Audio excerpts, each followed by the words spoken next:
Estamos de volta com Vozes do Action Learning, podcast que se propõe a promover o universo que integra o Action Learning, trazendo a cada edição especialistas desse método tão revolucionário, que é direcionado à resolução de problemas e que é ancorado em diálogos significativos. Seja sempre muito bem-vinda, seja sempre muito bem-vindo. É um prazer realmente contar com a sua companhia. No programa de hoje, que integra a primeira temporada do nosso podcast, nós contamos com a participação do Alexandre Carmona, mais conhecido como Ale Carmona, que é pai, esposo, mentor, facilitador de grupos, constelador empresarial, conselheiro consultivo e entusiasta do golfe. É pouco? Não. O Alexandre, o Ale, com mais de 17 anos de experiência profissional, é movido por uma paixão inabalável pelo comportamento humano e pela exploração de metodologias que despertam talentos inatos em indivíduos e organizações. O Ale Carmona tem formação em administração, com especialização em gestão empresarial, negócios e gestão de recursos humanos, e acumula um repertório diversificado de conhecimentos, incluindo 5 formações em coaching, 2 em consultoria organizacional, além de certificações em constelação sistêmica organizacional e carreira, segurança psicológica de grupos, action learning, mapeamento comportamental, programação neurolinguística, comunicação não violenta e enneagrama. Ale, seja muito bem-vindo. Eu até fiquei me questionando que horas que o Ale descansa. Quanto Pois estudo, quanta dedicação. pois é. Bom, obrigado pelo convite. Estou honrado de estar aqui, viu, Débora? Que bom que deu certo. Mas essa eu tive um apelido na família que era o homem curso, né? Então, meus amigos também falavam, o Ale é o homem curso. Mas agora passou, tá? Passou. Acho que chega numa certa idade, assim, a gente, né? Parece que eu estava em busca mesmo, sabe? Eu tenho uma base muito forte no nexialismo. Então, depois que eu descobri o nexialismo, que eu falei, que interessante, eu sou desse lugar, né? Que é dessa conexão de conhecimentos e não de uma especialidade única, né? E não de misturar coisa ali e deturpar a coisa, mas sim, né? Complementar. Por isso que eu vi que tinha coisa que não era só comportamental, eu fui buscar sistêmica, aí eu vi que tinha a questão do campo, fui buscar segurança psicológica. Aí teve uma hora que deu aquela cessada e agora eu tô num momento mais tranquilo. Assim. Tô conseguindo dormir, tá? Ok. Não, mais tranquilo, assim, em termos de estudos, mas assim, É, você tem mais de 15 mil horas de atendimento ao longo da exatamente. sua jornada, que você vem se dedicando a transformar vidas, negócios, carreiras, oferecendo interações. O que eu achei bastante interessante, que você fala interações seguras, profundas e alinhada ao propósito de seus clientes. É, como se dá isso? Ale, como a gente vê, assim, a gente vive nesse mundo, né, que as pessoas falam, esse mundo VUCA, e que de Aham. repente são tantas demandas e o atingimento em geral de metas, mas assim, como que a gente consegue criar essas conexões, criar esse ambiente seguro? Como que você foi construindo isso? Olha, assim que eu recebo muito. Você tá me vendo? Porque sumiu a tela. Sim, sim, eu Então tá bom. estou aqui, mas eu estou te vendo, eu estou aqui em Então tá situação bom, de tá olho. bom, tá bom. Isso é Algumas pessoas trazem isso para mim, sabe? Como que você faz? Eu vejo assim que é muito linkado ao meu propósito, né? Meu propósito está muito vinculado a servir, a estar com as pessoas. O que eu estou vendo hoje que você falou do mundo VUCA é muitas pessoas, muitas mentorias vendendo fórmulas, né? Vendendo fórmulas, a escuta ativa muito pequena, assim, muito rasa. Então, muitas vezes a pessoa ali, o mentor, ou sei lá, o conselheiro, o coach, ele está falando muito por ele, né? Ele está falando muito dele. E pouco de ajudar a pessoa a acessar ela mesma, né? Então, eu falo que eu tenho muitos momentos que eu não sei, a pessoa, eu não sei, e ela sabe, mas ela não sabe que sabe, né? Então, eu preciso provocar esse lugar, né? Esse lugar da sabedoria interna que a pessoa tem. Assim, quando eu trabalho coletivo, grupo, eu ajudo o grupo a encontrar essa força, né? Esse poder, inclusive às vezes na própria vulnerabilidade. E eu vejo pouco isso no mercado. Eu vejo muitas mentorias vendendo mentoria para a pessoa vender mais, aí a pessoa faz a mentoria e não tem ali o contato, não tem a entrega. Então, sempre, qualquer trabalho que eu estou, de tudo que eu faço, o autoconhecimento, ele é predominante, né? O autoconhecimento. Eu sempre estou no lugar do autoconhecimento e no lugar de ajudar a pessoa a se acessar a sabedoria que ela tem. Então, eu me desloco, muitas vezes eu fico ao lado, né? E acho que esse é meu grande diferencial. E aí a pessoa começa a acessar ela mesma, ela começa a entender que ela tem um propósito, e isso começa, né, a tomar corpo. Assim me leva a uma fala tua, a uma crença que você acredita que, pelo que eu estou vendo que você professa, que sozinhos vamos mais rápido, mas juntos vamos mais longe. É, E a outra coisa que eu vi, né, li a teu respeito, que as conexões, o poder das conexões é a base para esse desenvolvimento pessoal e profissional. é. Aí, Ale, a gente vai entrar, ou seja, como você dá esse suporte, mas assim, eu me senti quase obrigada a voltar um pouquinho ao passado e te perguntar que conexões humanas que te influenciaram, assim, se que você teve mentores que contribuíram com essa tua jornada pessoal e profissional? Tive, nossa, muitos, muitos, né? Sempre, inclusive, geralmente no Dia dos Professores eu paro para meditar assim, para lembrar dos mestres e que estão comigo até hoje, né? Em sistêmica eu tenho, em coaching eu tenho, segurança psicológica eu tenho, né? Na parte comportamental eu tenho. Então, sempre pessoas que de alguma forma eu me conectei e que eu percebi que me ajuda, que a pessoa, né? Que aquela pessoa, aquele mentor, aquele professor, ele me ajudou de alguma forma eu me conectar, né? Eu lembro que eu sou formado, uma das formações que eu tenho, que é muito boa, da ecossocial, né? E eu lembro de um momento assim que eu fui fazer uma prática, eu achei que eu tivesse assim, eu já tinha ali, eu acho que eu já tinha mais de 3.000 horas, bem mais de 3.000 horas, né? Então eu era do grupo, talvez o mais experiente em atendimentos. E eu, na prática, eu achei que eu tinha abafado ali. E aí, nossa, meu feedback foi terrível. E aí depois até o próprio grupo assim, né, achou estranho, né? Falou assim, nossa, mas foi bom, e tal. Aí a minha mentora ali, ela falou assim, você tava com uma fórmula na cabeça, né? Você tava com um método na cabeça. Você manipulou toda a sessão e você não percebeu. Aí eu falei, como assim, né? Ela falou, não, você não estava escutando a cliente. Ela não era aquilo que ela queria, mas ela achou que fosse e ela vai seguir aquilo. Todo mundo achou lindo e aplaudiu. Aí eu fiquei com aquilo, né? Falei, não, ela dói, né? Mas depois eu corri, eu lembro até coisa de filme, assim, eu corri na escadinha, era uma pousada que a gente ficava, e aí eu falei assim para ela, tá, mas me fala, né? Como que eu faço? Como que eu faço para chegar nesse lugar, né? Ela falou, você medita? Aí eu falei, não. Ela falou, então começa. E foi 2015 isso, desde 2015 que eu medito, sabe? Então eu vou guardando de cada um que me trouxe isso, né? A primeira pessoa foi a Miriam Tsugawa, que foi minha coach, e assim, eu lembro que eu contratei um cara que o Jô Soares entrevistou, que é o Jack Scholes. Aí ele foi na minha empresa, ele fez um trabalho, e aí ele falou, aí eu queria que ele me atendesse, né? Ele falou, não, eu não consigo te atender, eu trabalho com PNL e tal, mas tem uma pessoa que pode te atender, é coaching, a primeira turma do Brasil que está falando sobre isso, né? Que foi essa época que começou, 2006, mais ou menos, 2007, o coaching. E ali que eu comecei, né? Ali eu busquei a Miriam e ela foi a grande, assim, pessoa que apontou o dedo e falou: Cara, você ama pessoas, você é um cara que ama conhecimento. É um desperdício você não entrar nesse lugar do coach, porque eu queria ser só, né? Assim, apenas consultor de empresa familiar, que sempre foi minha veia, né? Eu sempre fui empresário desde pequenininho, né? Então eu queria atender neste lugar. E ela falou: Não, não, não, você vai. Eu sei que o coach não pode fazer isso, ela falou, mas eu tô te apontando o dedo. E até hoje, né? A gente é super parceiro, amigos, né? Chega a ser tão amigo que é minha madrinha de casamento.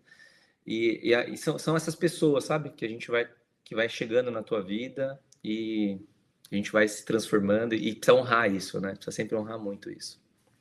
Ale, a tua primeira formação é administração, né? Mas Exatamente. assim, vamos esmiuçar ainda um pouquinho mais. Como você foi conduzindo a sua atuação, o teu talento para o segmento de desenvolvimento e gestão de pessoas e de organizações? Puxa, minha história.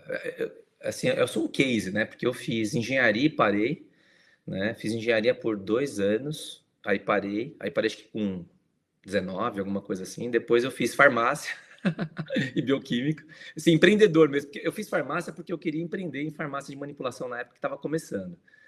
E aí um amigo meu chegou e falou, cara, você é o único que vai... meu apelido era professor Pardal, né? Porque eu ia de... Né, aquele avental de social, parecia o professor Pardal, né? E ele falou, cara, você é o estranho no ninho aqui, você não tem nada a ver, cara. Contrata um farmacêutico que monta a sua farmácia logo, né? Aí eu parei, né? Eu lembro que eu parei. E aí eu entrei em administração, ou seja, eu fiz os três, né? As três linhas que você tem, né? A biológicas, humanas e exatas, né? Se a gente fosse falar. Mas eu sempre gostei muito de negócio, eu sempre gostei muito de desenvolvimento de negócios. Eu sempre vi a empresa como organismo vivo, sempre. Depois que eu conheci a antroposofia, aí fechou, né? Porque eu falei, cara, então existe um método que fala que a empresa é um organismo vivo, né? A gente tem CPF, ela tem CNPJ, a gente tem órgãos, ela tem departamentos, a gente tem missão, ela também tem, a gente tem alma, ela tem cultura. Então, assim, eu falei, putz, é isso, né? E aí, dentro desse caminho, né, vendo esse desenvolvimento, eu sempre gostei do comportamento humano. Então, são dois amores que eu tenho, né, que é o comportamento humano e o negócio, que trouxe essa junção, né, que foi... Então, a administração, eu sempre olhei deste lugar. Da minha formação inicial de administração, eu era um único empresário. Mas, assim, eu sempre falava, como que eu desenvolvo funcionário? Como que eu... O que está acontecendo? Sempre ficava curioso. Tanto que Enneagrama é uma coisa que é um estudo de comportamento humano que eu comecei a estudar com, sei lá, 20 e poucos anos, assim, né? Eu falei que, né, tem um padrão. Eu sempre tinha isso na cabeça, tem um padrão de comportamento, né? Por que aquela pessoa é igual fulano, aquele é igual fulano? Eu sempre tive essa curiosidade. E aí, no coaching, com 27 anos, que eu comecei a olhar e falar, poxa, cara, tem estudo aqui, né? Aí que eu comecei, aí PNL me encantou. Aí eu fiz esse processo de coaching, vou dizer assim, parrudo.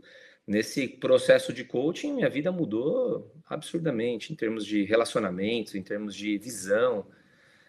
E aí que eu comecei a encontrar, porque é esse lugar, né? A antroposofia fala que a nossa missão, o nosso propósito é um sopro, né? Assim, você nasce, puf, né? Só que ele some, né? E só naquele lugar muito profundo que você vai acessando, que você... E aí eu tive várias vezes esse encaixe, né? Então, assim, eu amo o que eu faço, eu amo o que eu faço. Então, todo mundo me dá esse feedback. Ele fala, cara, você é apaixonado pelo que você faz, né? Eu falei, então. Tanto que o golfe foi uma coisa que eu não consegui ficar só no golfe, né? Eu trouxe o negócio, o desenvolvimento para dentro do golfe, né? Então, vai unindo as paixões, né? Então, essa questão de coerência, de integridade, para mim sempre foi uma coisa muito forte. Ó, voltando ainda, eu quero que a gente vai falar aí sobre a tua paixão pelo golfe, mas queria voltar um pouquinho. Foi essa inquietude ou foi alguma vivência, demanda de alguma consultoria, de algum processo de coach que te conduziram ao Action Learning? Qual foi qual foi o propulsor? Bom, primeiro eu quero te dizer que eu tô adorando a entrevista, porque tá sendo quase uma terapia, assim, sabe? De lembranças, né? Que legal. O Action Learning, quando eu entrei, eu fui membro fundador da ICF São Paulo, né? Quando a International Coach Federation ela começou a aparecer para o mundo, e aí eu fui convidado a fazer parte do estatuto ali mesmo e fundar, né? A ICF São Paulo. Aí eu entrei na ICF São Paulo porque eu achava, já via que, assim, por incrível que pareça, eu tinha lá no fundinho da minha alma que o coaching ele ia dar uma bagunçada aí no mercado, que ia ter uma, sei lá, uma banalização, alguma coisa assim, porque uma profissão não regulamentada, né? Então, eu falei, eu preciso de um selo, eu preciso de algum lugar que respalde. Eu sempre fui disso, né? De fazer formação, de ter o conhecimento ali como base. E eu entrei na ICF, a ICF, uma das pessoas da ICF estava trazendo o Action Learning de fora, né? Então eu sou da turma da Magali, né? Quem eu não sei se você já entrevistou ou não, né? Sim, sim, a Magali Gomes, Eu sou a amigão presidente da dela. UAIO, sim, sim. Exatamente. Também fui convidado a participar da UAI. Se eu não me engano, eu não sei se nós somos a segunda turma ou a primeira turma do Brasil. Mas eu lembro que quando teve a apresentação, né, a ICF promoveu esse evento do Action Learning, quando falou assim, é um trabalho que não é coaching de grupo, mas que vai utilizar a inteligência coletiva, na hora isso... Falei, putz, isso aí é muito legal. Aí eu lembro que eu me matei, porque eu tinha um monte de trabalho e tal, fui nessa palestra, E eu olhei, eu lembro que eu assisti a palestra, eu olhei ao redor, assim, eu falei, não sei se, eu acho que dessa turma aqui, acho que só eu vou fazer, mas eu não sei nem quanto é e quando vai ser, mas eu vou fazer. Porque eu adorei, assim, a apresentação. A Marina e a Helena, né, que estavam lá, eu lembro que a Helena falou do simples e do simplista, assim, até hoje fica na minha mente, assim, o quanto que a gente complica as coisas, e o quanto tá ali o conhecimento, é só acessar, e a gente tem que ter essa entrada, tem método para isso, que as coisas não, que o Action Learning ele não briga, né? A Marina sempre fala isso, né? Ele combina com tudo, não briga com nada. Eu falei, não, eu vou fazer. E assim, aí o Action Learning realmente ele me trouxe uma dimensão maior para trabalhar grupos, né? Eu trabalho grupo já há bastante tempo, né? Fiz formações de facilitação, tudo, e o Action Learning ele raras vezes eu entro só com o Action Learning, né? O Action Learning geralmente ele é uma ferramenta. Às vezes eu faço até o Action Learning natural, assim, sabe? Num bate-papo, eu vou entrando nas fases, assim. E a pessoa tende, né, a ir para o fim, já querer resolver. Eu falo, não, mas peraí, vamos voltar, né? Vamos explorar um pouco mais. Isso na constelação eu uso muito, muito. Porque a tendência é a pessoa já querer, né, trazer o que ela já pensou em fazer, né? E não o que aconteceu e o que provocou aquilo que geralmente está no passado, né? Que geralmente está ali naquilo que ela está carregando.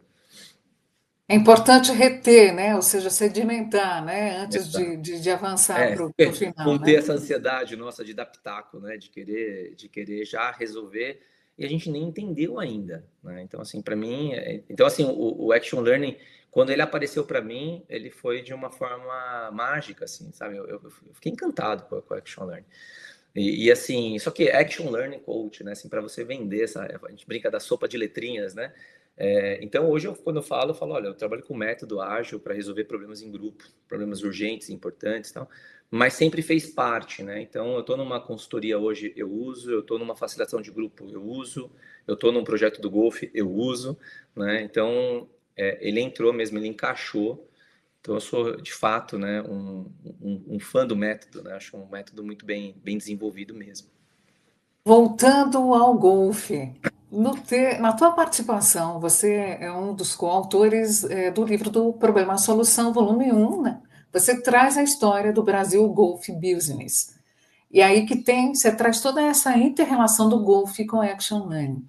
Eu queria, assim, o que muito me intrigou, Ale, porque o esporte, em geral, tem um caráter competitivo, né? Esporte e competição, não é?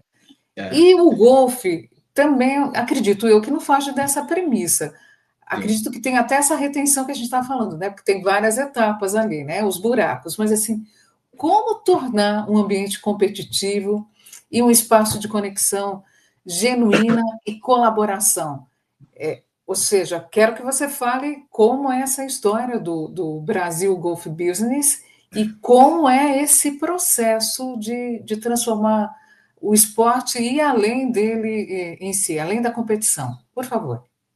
Bom, o que a gente está fazendo hoje do BGB, tem o meu sócio, né, que é o Bruno Fioravante. Já tive um outro sócio, que é o Léo, também o Léo saiu no comecinho desse ano. Mas o golfe é uma paixão. No Brasil, né, a gente tem muitas crenças, né, de que, porque é um esporte, né, de elite, né, aquela coisa muito caro. Já vi assim, mas... aliás, eu já vi tudo de crenças que você imagina, né, que é muito caro, que às vezes é sem graça e tal. Mas não é cultura nossa, né? Então não é cultura. Você vai para fora, por exemplo, no Brasil, eu sou um federado do Brasil, tem 20 mil federados, né? Tem 117 campos de golfe. Nos Estados Unidos tem 20 mil campos de golfe, né? Então, de 117 para 20 mil, né? Então, assim, tem um campo de golfe para cada federado brasileiro, né? Para você ter uma ideia. Então, o golfe, ele nasceu para mim, de verdade mesmo, foi quando eu fiz uma formação de coaching e teve uma provocação na frente lá de você fazer algo pela primeira vez, sabe?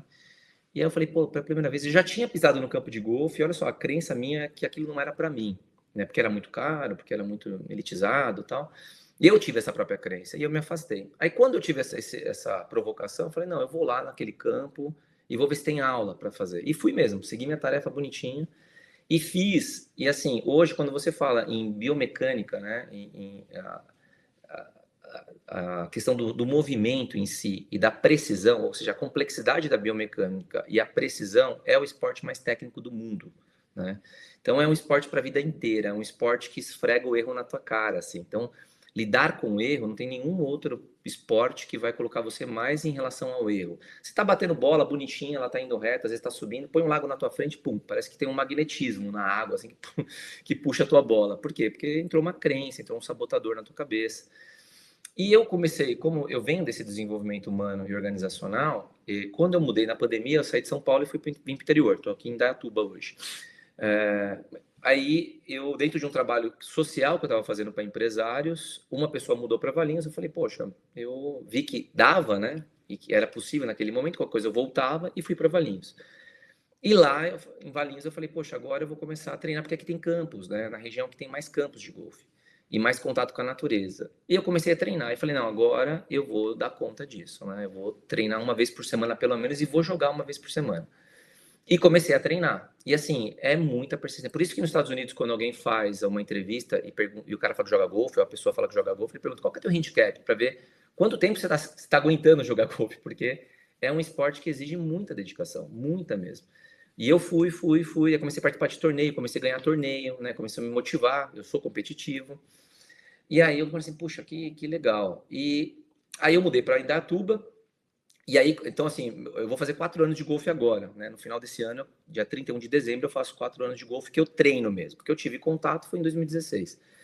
E aí eu tava jogando, e aí o que acontece? Eu comecei a jogar, comecei a criar muita amizade, comecei a fazer muito amigo de campo, né? O golfe, ele é o esporte mais democrático que existe, porque assim, a gente joga contra, se a gente pode falar isso, contra o campo e não contra a pessoa.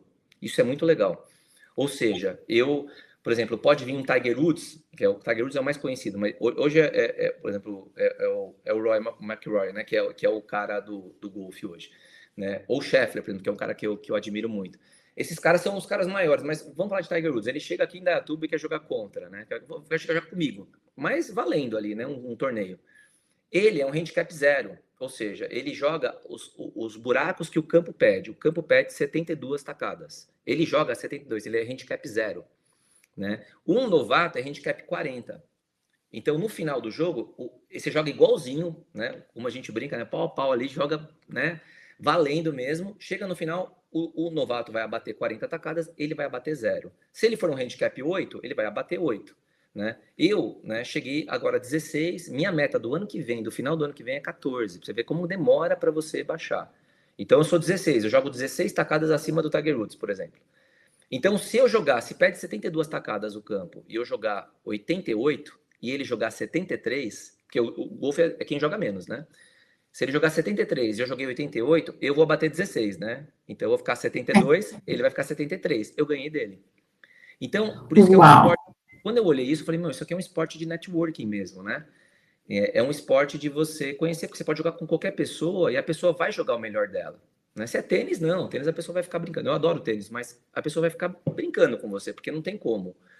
Aí, beleza, eu tava jogando um dia, já depois de uns 2 anos, mais ou menos, de jogar golfe, e aí teve uma chuva, tal, a gente acabou indo para um barzinho, né, lá do próprio campo, e eu percebi que as pessoas que jogavam juntas não se conheciam, né? Pedindo indicação de, sabe, a mesma coisa que alguém chegar e falar, você conhece algum mentor, conhece alguém que trabalha com constelação? E é meu amigo há 3 anos, né? Eu falei, cara, como assim, né? Eu vi que tinha perguntas que as pessoas não se conheciam. E eu fiquei com aquela provocação. Aí um dia eu estava jogando sozinho no campo, e eu falei, quer saber? Eu vou criar uma forma, né, de as pessoas jogarem em conjunto no campo, que as pessoas consigam jogar juntas, mas que seja obrigatório ir para um espaço depois para fazer um debriefing. E aí eu falei, pô, parei no campo de golfe, desenhei, pensei em alguns amigos, pensei em 5 amigos meus, que são empresários, e convidei. Aí fiz isso à noite, acho que no outro dia eu já mandei o invite para eles, e eles falaram que legal, né? E vamos fazer. E aí que eu desenhei? Eu desenhei assim, a gente joga golfe, existe um jogo que chama Scramble, eu não inventei isso, né? Scramble é o jogo da melhor bola. Então, tá você, Débora, e mais duas pessoas, né? Então a gente vai dar a primeira tacada nós 4. E a gente vai escolher a melhor bola. Da melhor bola, a gente joga a segunda tacada, né? E aí, mas Ale, se você é o capitão e já joga, a melhor bola sempre vai ser sua. Não, porque, por exemplo, você joga, eu falo, Débora, bate assim, ó, e põe no meio do campo. Aí vamos dizer que acertou, ficou no meio do campo. Eu vou arriscar mais do que jogar sozinho. Então eu vou falar, não, agora eu vou tentar passar por cima da árvore, porque sozinho eu não vou querer passar ali, né? Porque ali é arriscado. Aí eu jogo, eu arrisco mais. Aí a gente vibra junto.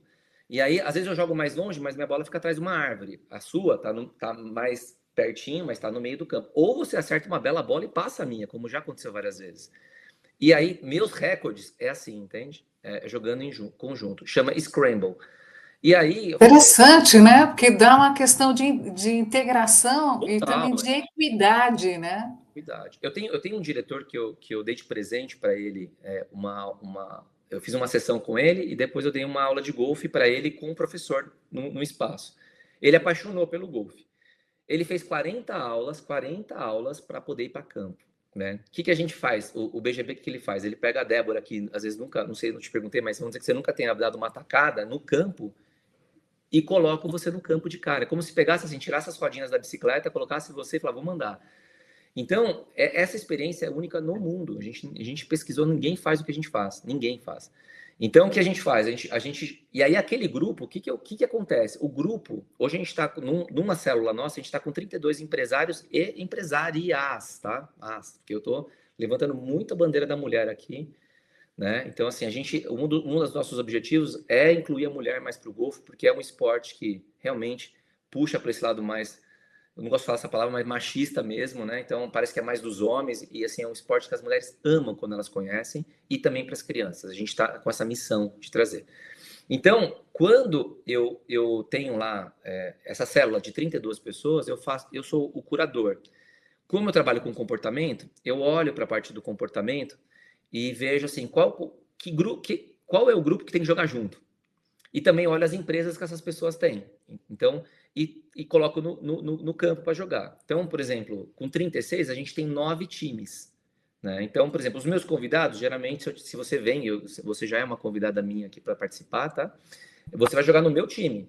Né? Você joga no meu time, entra no meu time, e aí quem convidou quem eu coloco junto, mas eu fico olhando assim, esse membro tem que jogar com esse membro, porque aqui tem conexão de negócio e conexão de vida.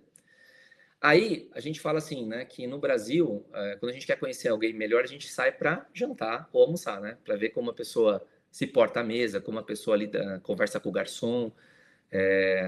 A gente vê essa parte, né, relacional. Nos Estados Unidos é mais comum o golfe, jogar um golfe. A gente faz os dois, né, porque depois do campo a gente vai para um restaurante a 10 minutos do campo, que é um chefe de cozinha renomado aqui em Indaiatuba. É uma das melhores casas que tem aqui. Uma das, né? Porque uma casa boa também é de um membro nosso, que é a Abrace de Nápoles, né? Que é o Duda, que é um grande chefe de cozinha. Mas a gente vai para essa casa, que é o Amadeu, e ali a gente ali a gente já tem o telão nosso instalado, já tem tudo bonitinho. E o grupo que jogou no campo, que criou vínculo no campo e viu as lições que o campo mostra para a vida, a gente faz muita analogia do campo para a vida, muita. Depois eu vou fazer uma para você ver. E a gente pega aquele grupo que estava ali no campo e jogou junto, senta na mesma mesa, entende? Então aqueles 4 que jogaram no campo sentam à mesma mesa. E aí jantam junto. E aí eu faço né, Bruno e eu, né, meu sócio e eu, nós fazemos uma curadoria de palestrante no mercado e traz algum palestrante que fala da dor daquele grupo empresarial. E aí tem uma palestra organizacional. Aí depois tem um pitch, só que o pitch nosso é voltado para netweaving, né? Então não networking, né? O netweaving é estar a serviço mais do que é um networking humanizado, vamos dizer assim, né? Ou como deveria ser o networking, na verdade, né? Mas hoje o networking no Brasil está muito frio, né? A pessoa é um querendo vender para o outro, é mais ou menos isso. E o netweaving não, você está a serviço. Então o nosso grupo ele é muito selecionado nesse sentido, são netweavers, né? Então, como eu posso ajudar o grupo e o que eu preciso de ajuda. A gente fala isso e o que nós somos, o que nós fazemos. Então, a gente cria e tece uma rede. Depois disso, é a cereja do bolo, que é o Action Learning. Né? Então, aquele grupo faz um Action Learning e eu facilito, né, as mesas. Então, naquela mesa, a gente vota num capitão, que seria o coach de Action Learning, né? E tem todas as etapas. O que eu adaptei é trazer o Action Learning em 9 buracos, né? Então, assim, existe buraco 1, né? Todo mundo colocar seu problema na mesa. Né? Buraco 2, né? A gente vai votar no problema. Buraco 3, vamos escolher a habilidade que a gente vai treinar durante essa reunião, né? E aí a pessoa e falar sobre o problema nosso. Depois tem 10 a 15 minutos de pergunta exploratória. Depois tem o consenso. E aí vai seguindo o método. Né? E Interessante, que aí interessante. praticamente assim, a gente já viu A gente brinca que é a hora do pitaco, né? Que a gente tem um momento ali do conselho também, e aí que eu adaptei o conselho dentro, né, do Action Learning, que é um momento que abre para um aconselhamento. Então, isso, a gente dentro de um mesmo dia, a gente tem uma coisa nova que é o golfe, ou o esporte, quem é membro já está ali treinando. A gente tem a questão do jantar, a gente tem a questão da palestra, né, de conteúdo, o relacionamento, os negócios e o desenvolvimento mesmo organizacional, tá? E quando eu convidei esses amigos e a gente fundou, hoje a gente está no 38º BGB, né? Vai fazer agora em 19 de janeiro, vai fazer 3 anos já. E eu lembro que o Bruno, né, que é meu sócio, ele falou assim, antes de fazer a primeira, ele falou, cara, você acredita que eu achei tão legal essa ideia? Eu tô tão dentro, Ale, que eu já sonhei que a gente vai fazer isso fora. Eu lembro até hoje, né? E até gravei um vídeo lá em Portugal, porque daí a gente foi para Portugal agora e fizemos a primeira edição internacional nossa, já pensando em pisar, né, na Espanha, e aí Bogotá a gente já teve uma proposta, veio uma pessoa falar da África comigo agora, porque não tem um lugar que conecta o esporte com o desenvolvimento tão profundo nesse sentido, sabe? Eu ia perguntar os próximos passos e projetos, mas aí você já deu a deixa, né? É, Você esteve em Portugal ao longo aí desse mês. Queria que desse você mês. falasse um pouquinho. A gente já está quase no final, mas eu queria que você desse aí um saborzinho para a gente, o que aconteceu, quais são os próximos passos aí, o que deve acontecer.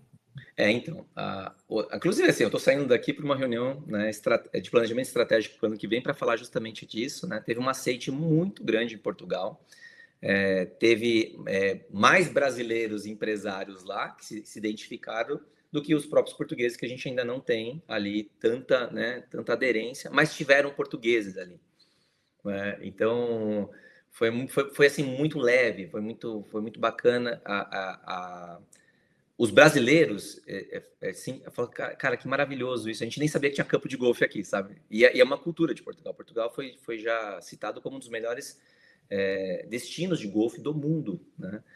E os portugueses que estão lá, que sabem que é o golfe, também têm suas crenças, mas não tinha ninguém conectando, né, os problemas. E olha que interessante, né? No Brasil, a gente faz por mesa, né? A gente está muito maduro. Agora, a gente chegou numa terça, quarta-feira era o nosso evento. E aí, quando chega no evento, né, contando aqui os bastidores, né, outra coisa, tá? O BGB, a nossa pauta, assim, é falar de vulnerabilidade, né? Falar aquilo que as redes não falam. Então, a gente incentiva, fala o que tá doendo aí. Porque eu falo assim, se você não tem problema, você tem problema por não ter problema. Porque não é possível que um empresário hoje não tenha problema, né? E hoje a gente vê nos networks ninguém falando de problema, todo mundo né? Para não falar um palavrão aqui, mas todo mundo é acima, né? E aí você fala, você sabe. E aí e a gente incentiva a falar dos problemas, dos perrengues nossos. E um dos de Portugal foi isso. Chegou lá, o horário do campo não era o que estava sendo dito para gente, né? Era uma hora a menos. E é justamente o momento do action learning. Aí o Bruno, meu sócio, começou já meio que suar assim, falou: Alê, e agora? Tem que fazer. Eu falei, cara, até eu explicar o action learning e explicar o que a gente faz aqui para mesa, arrumar tudo lá, cara, a gente já tá pedindo, o pessoal tá pedindo para a gente sair.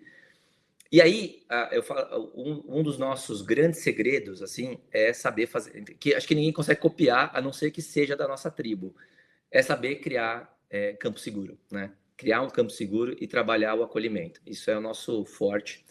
E aí, é aquela hora do arriscar, né? Que aí eu falei, Bru, deixa comigo. Ele falou, o que você vai fazer? Eu falei, calma, né? Aí fui lá na frente e falei, gente, a gente está com um tempo assim, assim, e coloquei o problema para o grupo, né? Que é o que a gente aprende, vamos colocar o problema para o grupo. Estamos com problema de horário, ia fazer assim, assim, assado, mas eu tenho uma ideia. Alguém aqui tem um problema que pode colocar para o grupo aqui todo? Né? É a hora do arrisca. Porque assim, se não está seguro o campo, ninguém levanta a mão. Ninguém vai falar, eu tenho um problema empresarial, ainda mais num grupo que não se conhece, não tem. O nosso grupo no Brasil está 3 anos, né? Então, assim, é um grupo que é uma família já, né? Então a gente já tem que controlar a quinta série muitas vezes ali, né? E aí, lá, né? Até brinquei de quinta série lá e eles não têm, né? Eles não brincam, não sabem da brincadeira e virou. A gente conseguiu implantar a quinta série lá em Portugal, viu? E aí você acredita que eu falei assim? 2 pessoas levantaram a mão. Falou, eu tenho um problema muito grave, assim, né? Muito, muito grande na minha empresa. Outro também. Eu falei, que bom, gente. A gente tem 2 problemas aqui, a gente vai ter que votar. Conta teu problema. E um problema tinha conexão com o outro. E um cedeu para o outro. A gente fez uma votação rápida, mas um cedeu para o outro. E foi incrível. Foi um action learning verbal. né? Seguindo essas etapas. Talvez a gente não tenha colocado ali a habilidade, talvez não, a gente não colocou que a habilidade a gente ia treinar de pano de fundo. Mas a gente correu o Action Learning e eles ficaram encantados, né? Então, por isso que validou mesmo, né? Então, ano que vem a gente está em Portugal, já está desenhando, agora à tarde, hoje, a gente termina de desenhar o programa e já começar a colocar para venda lá. E a gente vai abrir, inclusive, uma empresa, né, em Portugal também. E os nossos próximos passos, de fato, né, ir levando isso para o mundo. Já falaram os Estados Unidos para a gente também. Tem algumas questões aí que a gente está analisando. E o nosso trabalho é muito complexo, né, porque ele vem de uma entrega muito profunda, mas ao mesmo tempo também o que a gente faz em campo nem todo campo aceita, né? Levar pessoas que nunca jogaram para o campo, né? Então tem todo um cuidado que a gente tem que mostrar como a gente faz, o desenho, né? O cuidado que a gente tem com o campo também, porque o campo ele é vivo. Mas, por exemplo, só um detalhe, eu sei que está terminando, mas a gente tem muitas analogias, né, do campo para a vida. E no todo campo de golfe tem um drive range, né? Tem um drive range. O drive range é onde você treina. Ele é um campo reto. Você aluga um balde de bolas, é super, assim, acessível. Um balde de bola é de 30 a 50 reais. Você bate ali, pede um taco emprestado, você vê que é um esporte que dá para você, né? E aí, eu conheço muita gente que é de drive range, né? Só joga no drive range, só bate bola no drive range. E aí a brincadeira inicial nossa, né? De cursos, tal, de homem curso, não sei o quê. Isso é o lugar que a gente fica só de estudo, né? Mas aonde acontece as coisas é no campo, é na vida. E o campo ensina a gente. O campo ensina. Eu jogo golfe hoje e, de repente, eu não estou conseguindo embocar a bolinha. Eu sei que no final, o campo está me dizendo assim, Ale, treina o putter, né? Que é o taco de embocar a bolinha. Às vezes é o drive, né? Que é onde você tem a bola de maior alcance. O campo fala com a gente. Então, o empresário, ele começa a enxergar assim, caramba, de fato, acho que eu estou muito no campo do estudo e estou pouco no campo do jogo mesmo. Porque no campo tem árvore na frente, tem lago, tem descida, tem subida, tem lateral, tem mato alto, mato baixo, né? Agora, o drive range, ele é bonitinho. E muita gente vive no drive range, né? Então, cada grupo, cada capitão nosso traz essas analogias do que acontece no campo. Às vezes a gente quer acertar a bandeira, cai na banca de areia. Não acontece isso na nossa vida, né? A banca de areia é um transtorno para sair dela, tá? E aí, então a gente vai falando, tá vendo? Na sua empresa não acontece isso, né? Outro dia a gente passou um lago em grupo, né? Passamos um lago, passamos outro lago, chegamos assim da bandeira para jogar um abaixo do que o buraco pedia. O buraco pedia 4 da casa, a gente estava na terceira, a gente fez em 5. Aí qual que foi a lição? A gente erra no simples, meu. A gente fez o mais difícil, né? Passar 2 lagos, chegar perto da bandeira, a gente errou, era só empurrar a bolinha, né? Ficamos conversando ali, erramos 2 vezes. Então, a pessoa sai do campo já assim, caramba, quanta coisa esse campo me mostrou, né? Então, a gente também incentiva muito isso para o empresário e para a empresária, ir para o campo e também se dar esse direito, porque o nosso trabalho é uma vez por mês, né? A gente também, fora isso, a gente tem uma mentoria que a gente dá, para quem é membro nosso, tem uma mentoria que a gente dá online, para gerar essa conexão também do grupo, tá? Então, são muitas lições. Então, quem também estiver assistindo, né, estiver nesse caminho de que é empresário e empresária, é muito legal conhecer, né, como convidados. Quem é funcionário, quem é executivo, a gente faz o BGB corporativo. A gente faz com o time da empresa. Então, a gente facilita o time da empresa, seja de liderança, seja para trabalhar times de alta performance, né? Ou mesmo trabalhar uma questão de liderança, ou mesmo, às vezes, uma questão de um relaxamento ali que a pessoa tem que trazer, né, algumas conexões. Ai, Ale, quanta coisa que você trouxe para a gente, que efervescência de action learning, assim, é, já vamos deixar aqui o convite para que você volte para a gente conversar outra vez, para você falar mais a respeito do capítulo do livro, das tuas iniciativas. Parabéns aí pela trajetória e imensamente grata pelo bate-papo tão entusiasta e assim e rico. Obrigada de coração, Ale. Agradeço mesmo. Foi muito bom estar aqui com você. E, assim, quando você quiser, estou super à disposição. Você está convidado, como as pessoas que vão assistir aqui também, a participar, tá? E o que eu puder, como eu falei, eu me coloco como NetWeaver, né? Então, assim, estar no caminho de ajuda mesmo, né? De colaboração. Então, o que precisarem, estou à disposição. Aqui nessa edição do Vozes do Action Learning, a gente teve o prazer de contar com Ale Carmona, que é mentor, facilitador de grupos, constelador empresarial, conselheiro consultivo, coach de Action Learning e entusiasta do golfe. A você que esteve aqui com a gente, comigo, o nosso muito obrigada. Eu sou a Débora Isola e te aguardo em uma nova edição do programa, trazendo mais uma expressiva voz do Action Learning. Até lá, muito obrigada.